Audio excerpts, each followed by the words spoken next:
continuing with parametric equations. I got a good vibe yesterday. Did it feel reasonable that the derivative, maybe the second derivative was weird, right? But the first derivative was pretty nice, wasn't it? Not a lot of work, easy to do, at least that was the impression. And if I believe, didn't we finish with questions like finding the value of t and then the coordinates of when the tangent line was horizontal and when it was vertical? Would that be right? Okay, so just to remind you, a horizontal tangent line happens when the derivative is equal to 0. But since our derivative is made, the parametric version at least, is made by that, doesn't the horizontal tangent line being 0 become, all you need to do is find out when dy by dt is 0. And then the other kind was a vertical tangent line. And we do that one, well, that happens when it is basically undefined, or infinity if you want to call it that. And since we are dealing with a fraction that's on the top of the fraction, and this guy is on the bottom, doesn't that essentially become finding when this fella is equal to 0? So far, so good. That's kind of what we did. So I can't remember which one we did. It probably some polynomial or something, right? And we found that at t equals this, it had horizontal. Oh, I remember now. God, my brain's getting better. Didn't we have a shape that looked like that? And there was only one horizontal tangent line that was here, but there were two vertical ones here and here, right? And that's my memory. That's where we got to last time. So I'm going to pick one more of those just to, just to finish the process off. So let's pick a version of question 10. And we're being asked to find the coordinates of the horizontal and vertical tangent lines. And the guy that we've got is going to be e to the sine theta and e to the cosine theta. Theta is a dummy variable. It's just a variable to put in there. Wouldn't this mathematically, wouldn't this be equivalent to that? Agreed? Right. This here and that there are essentially the same thing. But we're going to use theta instead of t, no biggie. So I'm going to find the derivative, and it's going to be dy by d theta on the top and dx by d theta on the bottom. And if you differentiate the y guy, you get e to the cosine of theta, and it's a chain rule. And if you differentiate a cosine, you get a negative sign. And if you do dx by d theta, it's this one, you get e to the sine theta times the derivative of sine theta is cosine theta. We're all comfortable with the chain rules, top and bottom? Now, style points don't happen that often, but they do sometimes. Would you agree that we can do that? Right, cancel the e to cosine theta. And that's much easier to deal with. So let's go hunting for horizontal tangent lines. And they are going to happen when dy by dt, which is essentially the top, right, the numerator, when that is equal to 0. Wait, wouldn't Yes. we not be able to cancel them because it's still sine and cosine for those e's? Say that again, Kira. I can cancel the e's, but what else am I left to cancel? I just mean like because one is e to the cosine and the other is e to the sine. So we're not cancel. Put in space and things that aren't nice. You can't cancel them at all. The good news is it actually doesn't change the answer. Right, so we have to prove that that is 0. Right, but wait a minute. Won't e to the power of cosine theta never be 0? Because e to the power of anything is never 0, right? And so my question still becomes, but now for the real reason, that, right? So to be mathematically correct, which we should always be. Now, in radians, is it radians they want? Yes. Where should we go looking? 0. Agreed. Pi? Agreed. Now, technically speaking, couldn't I do 2 pi, 3 pi, 5 pi, 2 billion pi, minus 57 pi, and all the other ones? Agreed? Could you do variable times pi? Would that be reasonable? Well, Or you no, could, 'cause it would have to be an integer. but what we can actually do is a lot less work than that, because won't these two guys just give me the same answer anyway? Right? But that one is going to come back alive in a minute. So let's do our first choice. Actually, I'll show you all the way to 3. When theta equals 0, the x coordinate of that point will be e to the sine of 0 over e to the cosine of 0. And e to the sine 0 is e to the 0, and e to the cosine 0 is that. And so you get 1 over e. So I've got my first coordinate. There's a horizontal tangent line at that guy.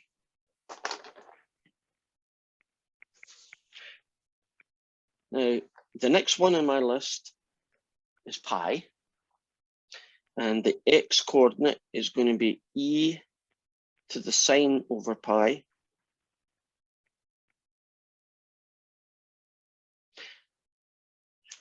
No, shooting space. I apologize. Forget that. Yeah. I'm using this thing instead of that. I'm going to start at 0 again. And the x coordinate is this fella. And the y coordinate is this fella. Right, are we good now? And that guy is e to the 0, which is 1. And this guy is e to the 1, which is e. So that gets me my coordinates 1, comma, e. There, much better.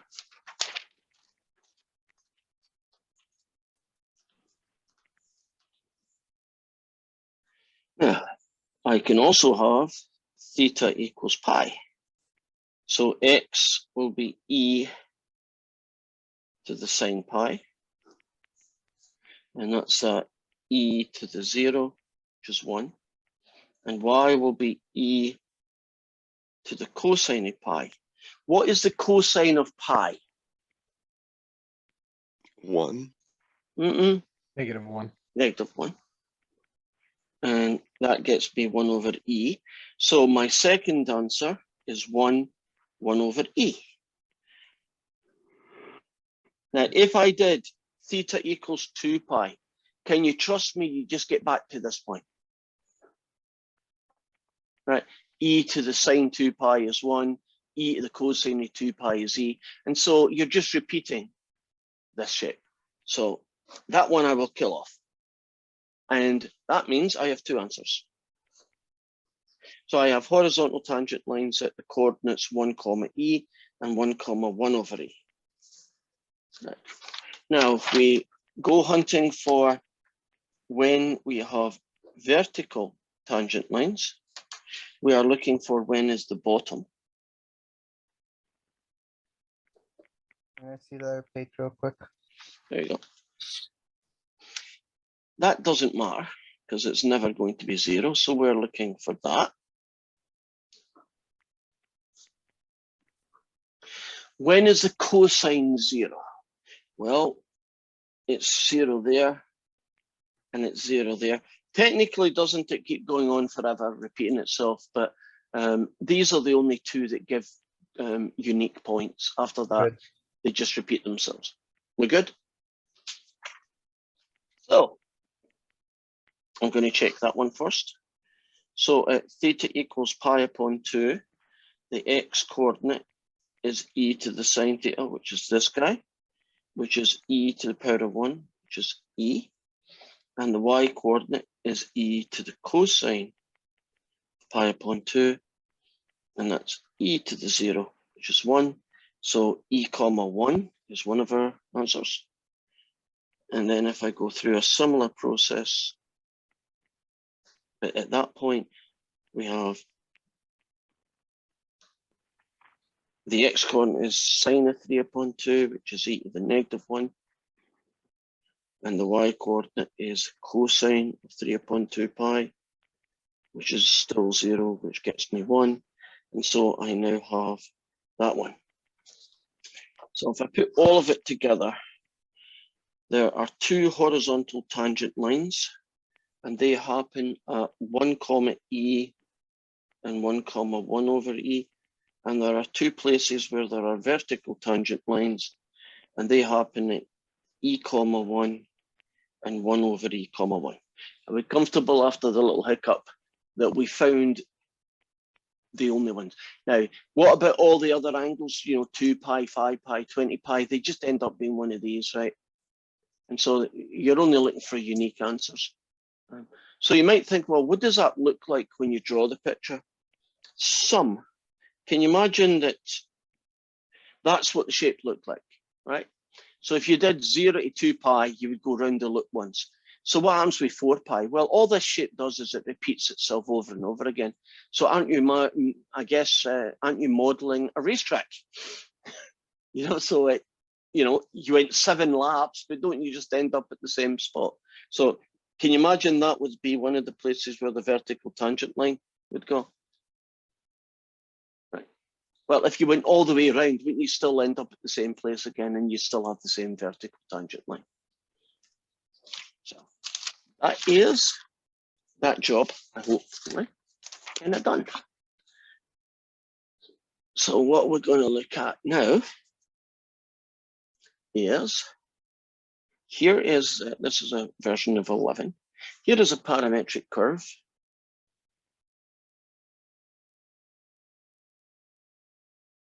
And we want to find a tangent line of a half. Who knows why, but we want to. So we'll start off by finding the derivative function. That guy divided by that guy. If you differentiate this guy, you get 3t squared. If you differentiate this guy, you get 6t. If I do a little style point on it, oh, come on, it can't be that easy.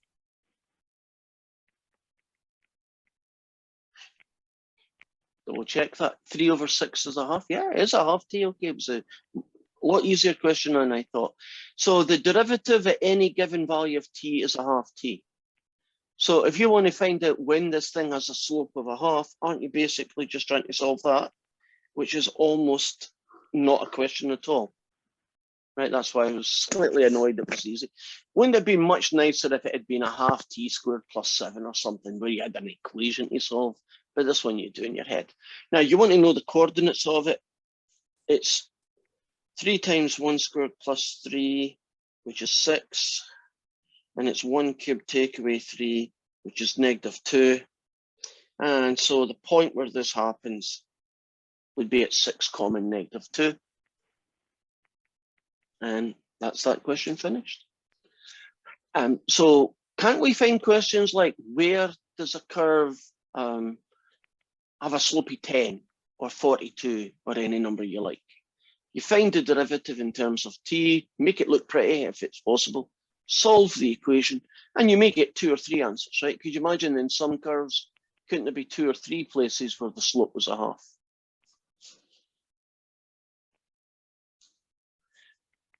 And what's the last thing?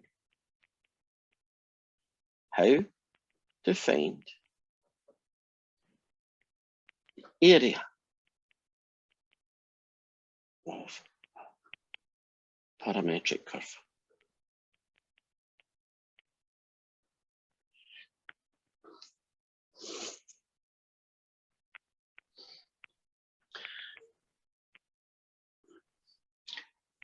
Suppose you are being told that you want to find the area under a parametric curve from, I know, from t equals 0 to t equals 2. And at t equals 0, the curve is here. And at t equals 2, the curve is here. And it kind of travels that way, right? Well, in this particular question, because I'm picking a nice simple one, when you're talking about the area, aren't we essentially talking about that? So far, so good. So what do I need to know to find the area of a parametric curve? Well, I need to know the limits of integration in terms of t. In other words, where does t start and where does t finish? And this is the formula. It's from t equals a to t equals b.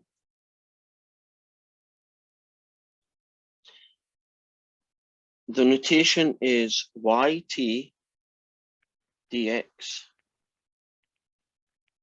by dt. dt. Y of t, well, let's show you what it is. Suppose x was t squared plus 1 and y was 3t cubed minus t. Y of t is that guy untouched. But dx by dt is that guy's derivatives. So this guy stays put, but this guy you differentiate with respect to t. Does that make sense? Now, what I mean by y of t. Y of t is this guy untouched. Well, let's see what we have. In this question here, it's from 0 to 2. Y of t is 3t squared take away t. dx by dt is 2t dt. So what you've got is the integral from 0 to 2 of 6t cubed take away 2t squared. Are we comfortable with how you find the area under a parametric curve? By using this formula. The y function untouched times the derivative of the x function with respect to t dt. And the start and finish numbers are the start and finish numbers for a and b. And this one here, what does that become? Add 1 to the power, 6 fours is 2/3. Take away 2/3 t cubed, evaluated at 0 and at 2. If you plug in 2, 2, 4, 8, 16 thirds, 2, 4, 8, 6. Oh, would you look at that? That was a pure fluke. The area is 0. Obviously, it's not that picture. But wouldn't you get it if it was that picture? Wouldn't the area above and below cancel each other out? From Calc 2, isn't the area under a curve positive, negative, or 0? Aren't they all possible, right? In this question, unless I screwed up my calculations, which I have. Darn it. I was happier when it was 0, just to show you that 0 could happen. But it's 16 thirds, so it might well be that shape. So this is the guy you've got to remember. Would you like proof of that, or at least a pseudo proof? Okay. Suppose I write down what a normal integral looks like, right, without the limits of integration. Then couldn't I write it like that? Great. And y is going to stay put. I'm just going to call it y of t, right? So I'm not changing y. Now, if you take dx by dt and you multiply it by dt, do you see a little cancel? And you get that guy. So does it kind of make sense, that weird formula? Okay, so what we need to do is find a question where we get to do that. There's not many, so it's going to be hard to get. Here we go. This is question 13. I think they only do 2 of them. So we have an x equals t squared take away 2t, and we have a y equals square root of t.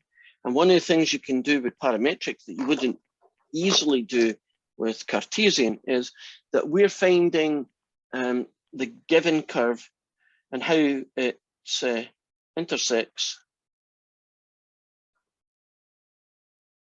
with the y-axis. Now, if you actually go and you sketch this thing, it looks like that. And so they're actually asking us to find that guy. So all we need to do is find out what the value of t here is and what the value of t here is, and we're good to go. Right? And actually we have done that. In Calc 2, don't you sometimes get the area with respect to the y-axis rather than the x-axis, right? We've done that a few times. So it is not that unusual. So I need to find out where these 2 guys are. Wouldn't they essentially happen? I'm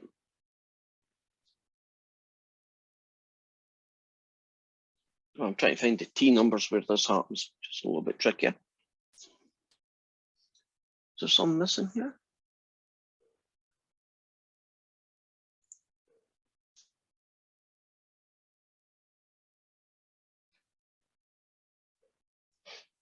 So you intersect the y-axis, which is what I'm trying to find.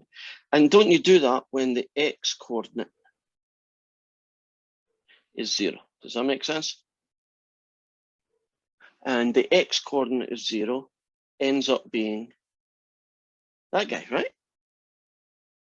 And if I factor out a 2, that's where it comes from. Okay. Do you see that I get t equals 0 and a t equals 2?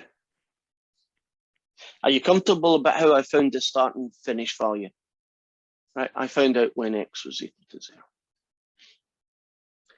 Now we put the package together and we should be done. The area is going to be the integral from 0 to 2 y of t, which is this guy, dx by dt, dt.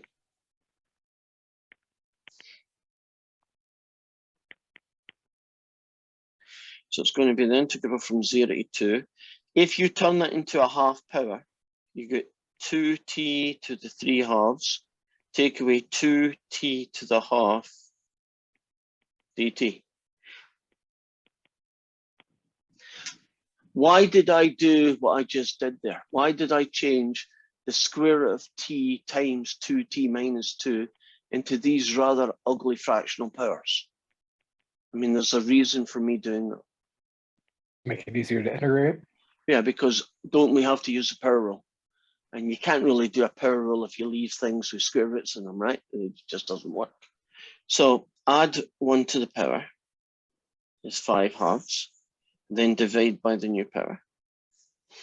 Add 1 to the power, which is 3 halves. Dividing by 3 halves is the same as multiplying by 2/3. And then you're going to evaluate that at 0 and at 2.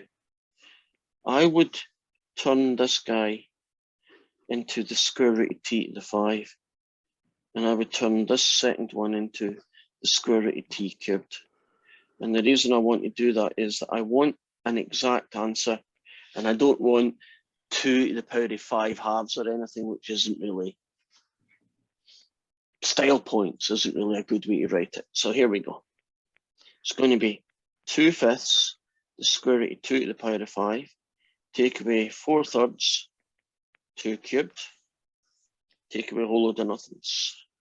2 to the 5 is 2, 4, 8, 16, 32. 2, 4, 8, 16, 32 it is. So 2/5, the square root of 32, take away 4/3, square root of 8.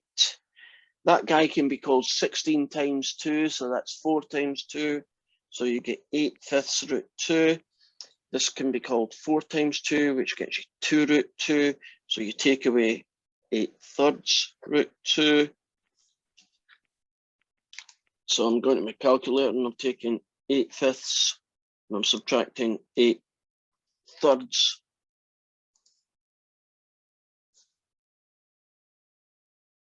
And When you integrated, you wrote 2/5 for t to the 5/2, but I think it should be 4/5 because there was a 2t with it. so where is, oh, these here? No, all the way up under right there. Yep. Oh, here. So there should be another 2 that I missed. Yeah. So make that 4, make that 4, make that 4, make that 16. That works because I wasn't expecting the answer I got. 16/5, take away 8/3. And the answer we get when I turn it into a fraction is the one it should have been. 8/15 root 2.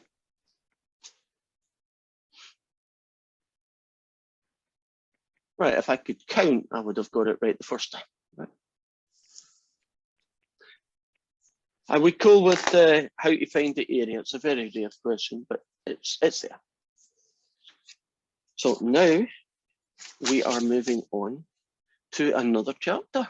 Can I see the bottom of that last one? My screen was blocking the bottom. Okay, I don't know. Yes, here we go. No, that's not it. There it is. That's it now. And Okay, have it. got it. Well, that was a very short chapter, wasn't it? It's only a few days and the whole thing from start to finish. So our next chapter is much bigger. It's chapter 12, and we are going to look at three-dimensional coordinate system.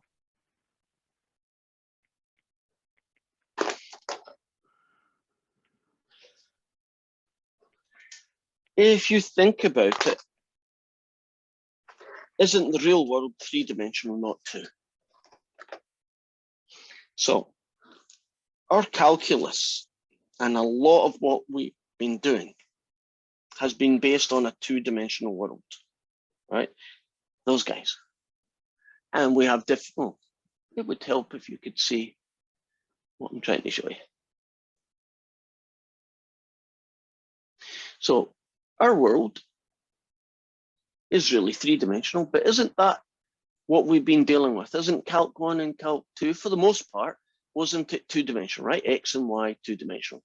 And we find derivatives, and we found tangent lines, and we found areas under curves. And there was a little bit, but not a lot, of 3D stuff. Didn't we do volumes of revolution, which is a 3D thing, right? And surface of revolution. But most of it was 2D. But the real world, the one we live in and the ones that we model almost everything in, isn't it a 3D world? So we have to extend the coordinate system to 3 dimensions. And later on, we have to extend calculus to 3 dimensions, right? Kind of makes sense, right? If you're going to deal with 3, you got to have calculus in 3, right? This is calculus in 2, which works fine and it does lots of stuff, but it doesn't do everything. First problem. This is a personal one. I am absolutely useless at being an artist. It's very difficult, even if you're a really good artist, to draw 3-dimensional things on 2-dimensional paper, right? So bear in mind, some of my pictures don't look great. It's a total contradiction. I have got a really good visual mind. I can visualize it in 3D pretty easily. But when it hits my hands, all bets are off.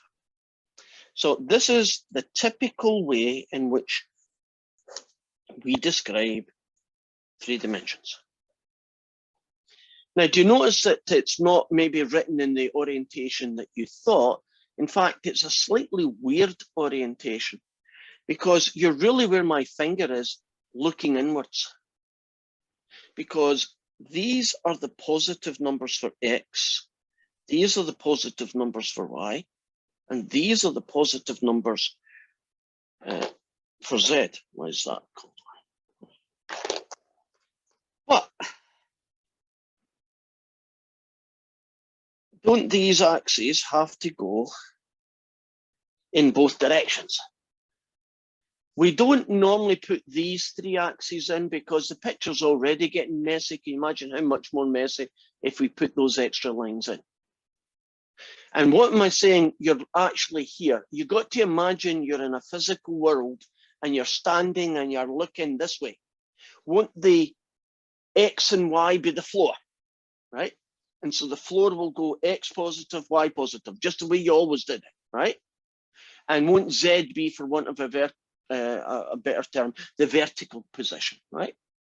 So when you tell someone the coordinates of a point and you call it 1, 2, 2, for instance, you go 1 in the X direction, you go 1 in the Y direction, and then don't you go 2 upwards? Can you see the location of P in 3 dimensions, even though I'm drawing it in 2 dimensions? Do you see how hard it is to draw things in 3D world, right? But we have software that's much better, right? So don't get too caught up with, well, I can't give you a classic problem. Suppose I put a dot and I say there's Q. Unless I give you more information, you can't really tell me where Q is, can you? Couldn't it be on the floor and have a height of 0? Couldn't it be above the floor and a height of 1? Couldn't it actually be below the floor and have a height of -20? I mean, who knows? So in the 2D world, if I went and said to you, there is Q, don't you know the coordinates of Q? There's no ambivalence here. In 3D world, if you don't tell me the coordinates of a point, I don't know where it is. Right? I really don't. And that's how we do it. So far, so good. Now, if I tell you the coordinates of a point, and then another one, and this is 2D world again. So there's P, and there's Q. One of the things that we would like to know is the length of PQ, right? The distance from PQ.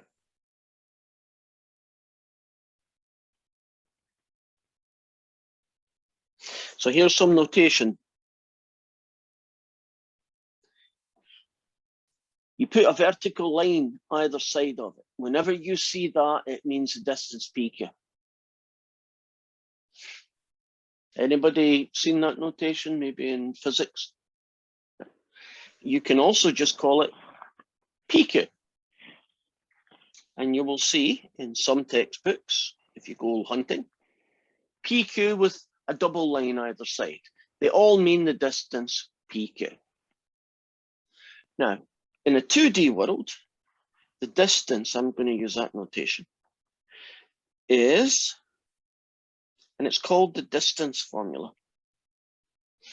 If I call this guy x1 and I call this guy y1 and I call this x2 and this one y2, does anybody know what's called the distance formula, which is how do you find the distance from P to Q using these x1s and y1s and so on? Isn't it x2 minus x1 for the first parentheses and then y2 minus y1 for the second? It is. And so in this case, it would be 3 take away 1 squared plus -2 take away 2 squared, which would be 2 squared, which is 4, plus 4 squared, which is 16, and you'd get the square root of 20. Are we happy about that? Hopefully I've counted correct. So the distance from P to Q is always positive, right? Because it's a physical distance and it's the square root of 20. If I wanted to simplify that down, wouldn't it be called 2 square root of 5? Do we all remember how to simplify square roots? Well, that's the 2D world. We're going to look at a 3D world. So you have a point 1, 2, 4, and you have another point Q, 3, -2, 5. Right? Agree, 3-dimensional. And I would like to find the distance from P to Q. And we're going to call this X1, Y1, Z1, because that's my first point. I'm going to call this X2, Y2, and Z2, because it's my second point.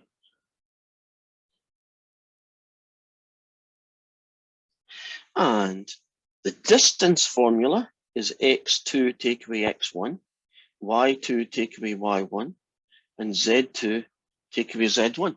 Isn't it nice that the formula kind of flows nicely? It's not a totally different weird formula, isn't it? Essentially an extension of this one. And so what we get here is 3 take away 1 squared, -2 take away 2 squared, and 5 take away 4 squared. And this guy gets you 4, this guy gets you 16, this guy gets you 1, and in this case you get the square root of 21, which I know can't be simplified, so there's my answer. And then we do something really weird, and I wish we would do it, but we don't.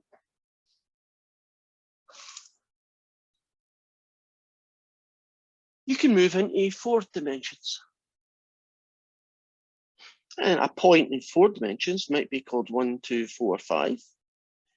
And a point in 4 dimensions would be -3, -2, 5, 7. What do you think the equation or the formula for the distance between 2 points in 4 dimensions? Well, right, 2 dimensions, 3 dimensions. If the world was fair, what should it be? Same thing, but now with W. Oh, we're not going to go W. But you're right. X1, Y1, Z1, T1. Because in space-time isn't the 4th dimension time. And as strange as it may seem, some theoretical physicists work with 4th dimensions all the time. Right? If you have to do Einstein's special theory of relativity, don't you need 4 dimensions to describe anything that's going on, right? You need the time thing. So if you wanted to find PQ, it will be 3 take away 1 squared, -2 take away 2 squared, 5 take away 4 squared, and 7 take away 5 squared, which is basically 4 add 16, add 1, add another 4, and you get square root of 25 and 5. So the distance between 2 points in 4th dimensional space is a number. I have no idea what that looks like because I don't, okay, I may live in 4th dimensions, at least that's what the physicists people tell me, but don't I really only live in 3, right? So I don't know what that 5 is representing. It's probably representing the difference between 2 points, right? How far away they are, but how far away they are in space-time, which isn't necessarily how far away they are in 3D. You see the difference? Now, you can then, once you've figured that out, do it in 11 dimensions. And if you're into string theory, at least the latest theory that I've heard of is that the universe is actually an 11-dimensional thing. So go figure. I have no idea how they come up with it, but evidently if you do string theory, you need to work in 11 dimensions. I believe some of the dimensions are really small, but they have to be there for the math. And that's kind of cool. We can now move into as many dimensions as we like, but we're only going to focus on 3. So I'm keeping away from everything else apart from that. So let me return back to my very bad drawing. There is my X. Here is my Y. And there's my Z. This is not the right name for it, but the walls of 3D. XY plane is the floor. So if an object is said to be on the XY plane, it means it's on the floor. So it won't have a coordinate like 1, 2, 0, 5, 7, 0, -3, -2, 0, right? The Z value is 0, right? So if you think of Z as height, wouldn't the XY plane be all the points whose Z coordinate is 0? Would that make sense? So if you wanted to talk about the XY plane, the floor, you would be looking at points who have one property that they all share. Their Z coordinate is 0. Now,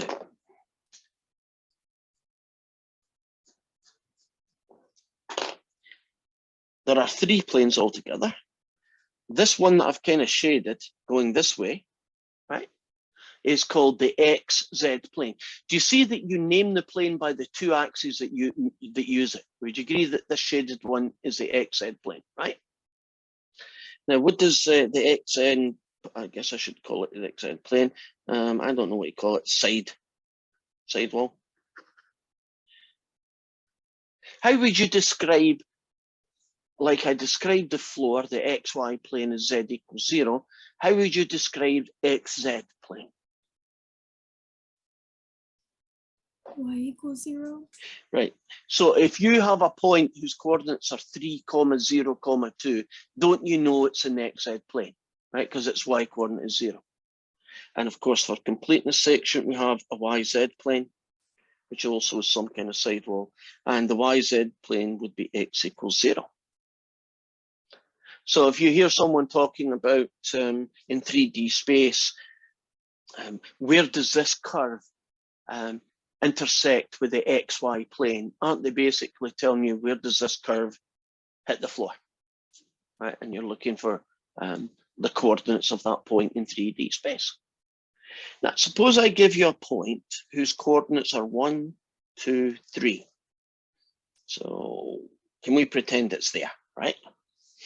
Without all the extra dotted lines, because they just interfere with the picture. If I asked you, how far away is it from the XY plane?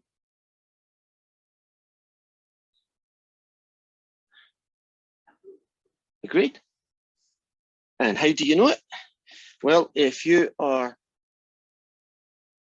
looking at it, isn't it basically the Z coordinate? Would you agree? Now, if you did the same question, I guess I don't have room, but I'll do it up here then. And I asked you, how far away is it from the YZ plane? Wouldn't that be the X coordinate? So in this case here, the answer was 3. How far away from the YZ plane, which would be the wall going this way, right? And the answer would be the X coordinate, which is 1. And I don't have room, but couldn't you ask any one of the 3 planes and I would say to you, how far away is it from that? So without any pictures,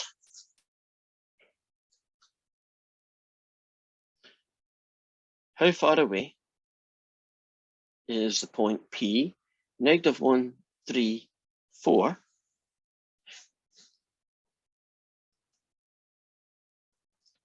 the XY plane,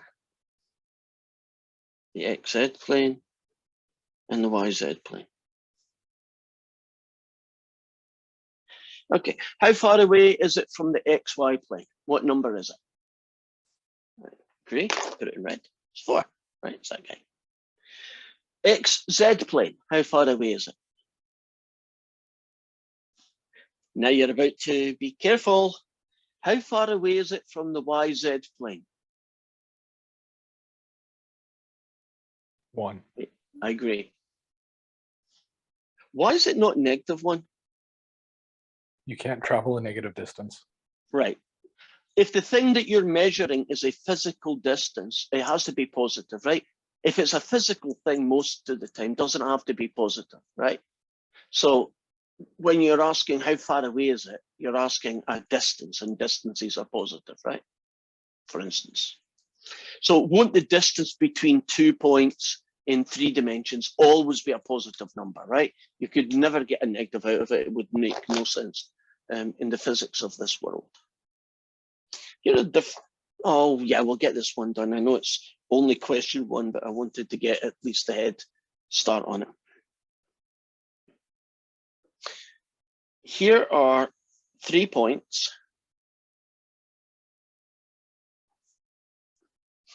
And they've kind of doing the same question, but they've done it in a different way. And the question is, which one of these is the closest to the YZ plane? And then which one's closest to the XZ plane? And I'll put the last one, which is closest to the XY plane, right? So which one of those 3 guys is closest to the YZ plane? A, B, or C? Which one is closest to the YZ plane? See? Because the X coordinate is 2, agreed, isn't that smaller than the others? What about XZ plane? Which one of those 3 is closest to the XZ plane?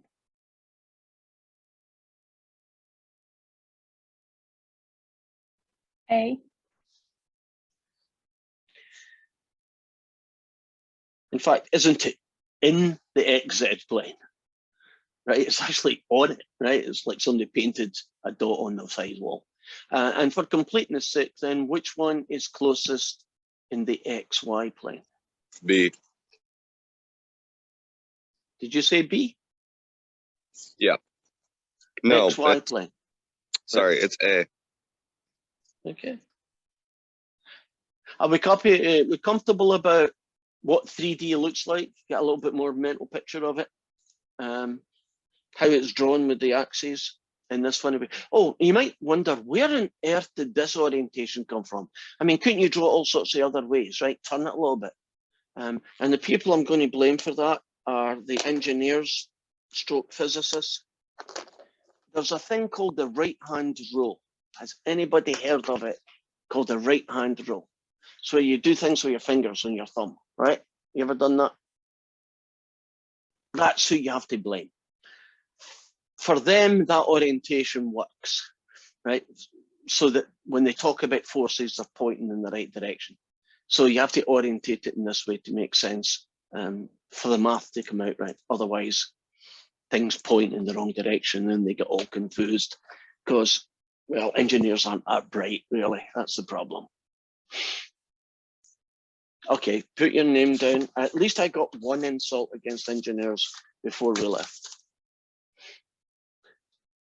Are we good, guys? Bye-bye. I'll hang about for any questions. I have a question. Yes, David. When will the videos from yesterday show up on the thing? I was busily grading the last test, so I never got round to it. But I'll be putting this one up and that one up sometime later this evening. But Okay. thanks for reminding me, David. I did half of it. I got them processed, but I didn't do the upload stage. So I could actually probably put them up a little bit quicker. Okay, bye-bye. Maggie, you got anything for me? Yeah, I had a question about the first 3D graph.